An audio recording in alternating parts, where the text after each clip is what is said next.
अच्छा, हाँ,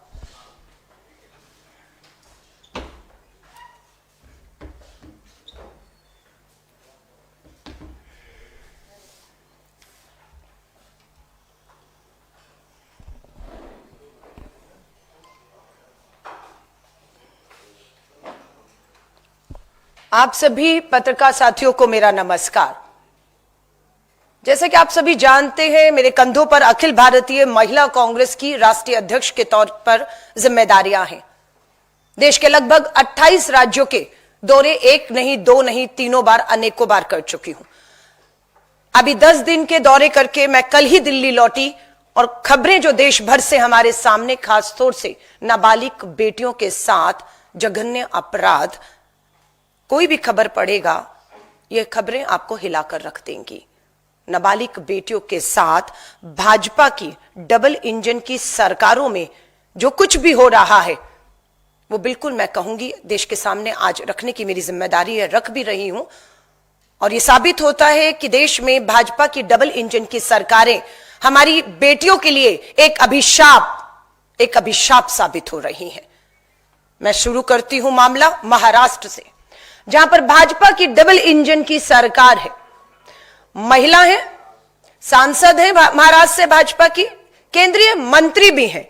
इन्हीं की नाबालिग बेटी के साथ छेड़छाड़ का मामला हमारे सामने आया है। केंद्रीय मंत्री रक्षा खड़से की नाबालिग बेटी और दोस्तों के साथ छेड़खानी होती है। महिला मंत्री को, केंद्रीय मंत्री को खुद जाकर एफआईआर करानी पड़ रही है।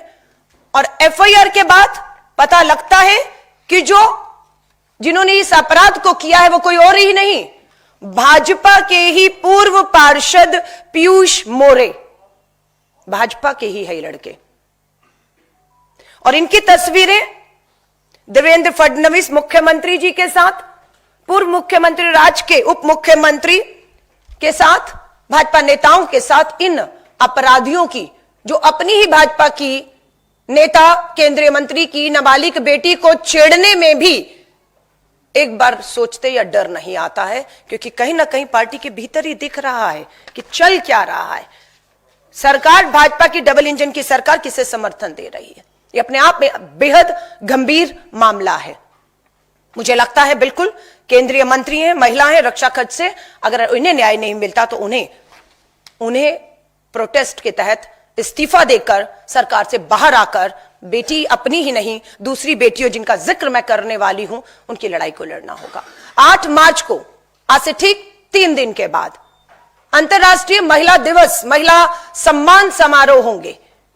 लेकिन इन बेटियों के साथ जो अपराध हो रहा है, इस पे आप पर्दा कैसे डालेंगे, इसे आप कैसे सेलिब्रेट कर सकते हैं या करेंगे, ये सवाल मैं पूछने के लिए हूं। महाराष्ट्र ही राज्य मैंने डबल इंजन का लिया तो पहला वाक्य आपका सामने, और दूसरा, पुणे में चाकू की नोक पर 19 साल की लड़की से गैंग रेप का वीडियो बनाया गया और वायरल किया गया और न्याय नहीं है। यह महाराष्ट्र के पुणे की घटना है। गैंग रेप 19 साल की बच्ची के साथ और वीडियो बनाया गया, कोई कार्रवाई नहीं है। आइए दूसरा राज्य, भाजपा शासित देश के प्रधानमंत्री के गुजरात राज्य लेकर चलती हूं।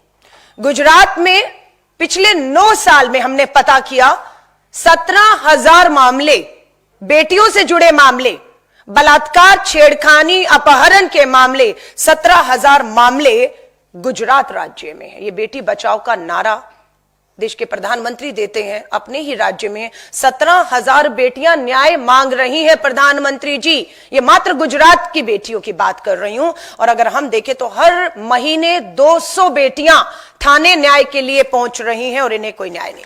यहां पर भी न्याय क्यों नहीं महाराष्ट्र की तरह, यह सच्चाई सामने है। लाई हूं, पढ़िए।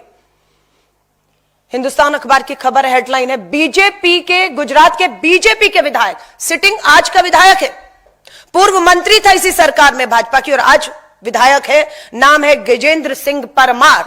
बीजेपी के विधायक पर दलित महिला के साथ दुष्कर्म की एफआईआर नहीं होती और हाईकोर्ट ने फटकार लगाई। हाईकोर्ट ने पुलिस को बुलाया और हाईकोर्ट के आदेश के बाद भाजपा के सिटिंग विधायक गजेंद्र सिंह परमार के खिलाफ एक दलित महिला के बलात्कार की एफआईआर होती है।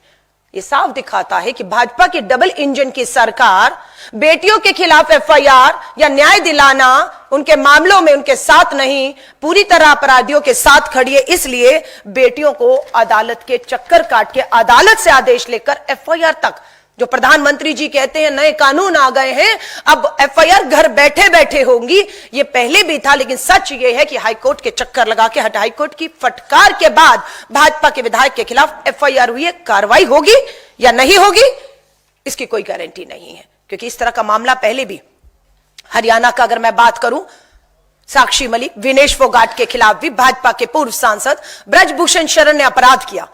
दिल्ली पुलिस की हिम्मत नहीं हुई, हरियाणा पुलिस की, भाजपा की डबल इंजन सरकार में हिम्मत नहीं हुई एफआईआर की। सुप्रीम कोर्ट के आदेश के बाद एफआईआर होती है ब्रजभूषण तब के सांसद के खिलाफ, लेकिन आज तक कोई कार्रवाई, कोई न्याय, कोई पूछताछ नहीं हुई है। हरियाणा ये तीसरा भाजपा शासित राज्य गुजरात महाराष्ट्र के बाद हरियाणा भाजपा का। हरियाणा में यूनिवर्सिटी की छात्रा से 5 साल तक दुष्कर्म होता है। हॉस्टल वार्डन के पति पर आरोप, बेटे से छेड़छाड़। 5 साल से हमारी बेटियां जो हॉस्टल में पढ़ रही हैं, बलात्कार हो रहे हैं, शिकायतें हो रही हैं। सरकार क्यों मुखदर्शक बनकर इन हॉस्टल में इस तरह के अपराध को 5 साल तक या आज तक न्याय न दिलाकर पनपने दे रही है? कहीं इसके भी तार हरियाणा के भाजपा नेताओं के साथ तो नहीं जुड़े हुए? हमारा सीधा आरोप है। यह तीसरा भाजपा का डबल इंजन की सरकार। चौथा राज्य मैं आपको ले जा रही हूं, मध्य प्रदेश में। मध्य प्रदेश में हिला देने वाली खबर है। नाबालिग बेटियों के साथ दुष्कर्म होता है। 3 नाबालिग बेटियों के साथ मध्य प्रदेश के टीकमगढ़ में अपराध होता है, जिसमें से